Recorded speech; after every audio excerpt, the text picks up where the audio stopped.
To friends, Chris Bloomfield was a creative who loved nature. His psychiatrist detailed his decade-long struggle with drugs, particularly with psychotics.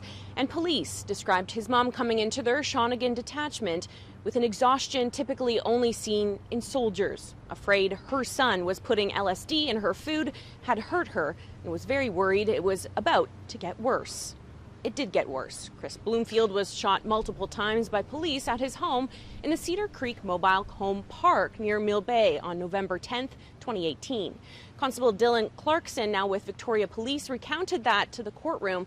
That Marilyn Bloomfield, Chris's mom, came to the detachment scared for her life, struggling with a son who was suffering delusions that Satan was in his body, wasn't sleeping, taking psychotics, and was now getting physically violent with her, saying, "I think they're probably the worst bruises I'd seen as a police officer at that point."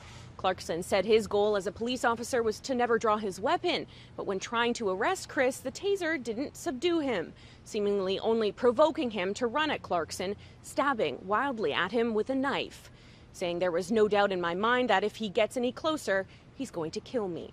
Clarkson fired 3 rounds. Another constable on the scene shot as well, saying, "I believe Chris chose us as a vehicle for his death."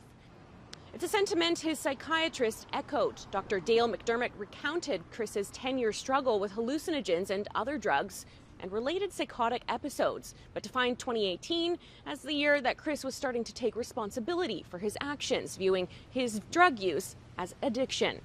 Last couple of years of his life, he was in a much better place. But friends say he started experimenting with analog PCP, a new kind of designer drug, something his psychiatrist said would be very dangerous for him.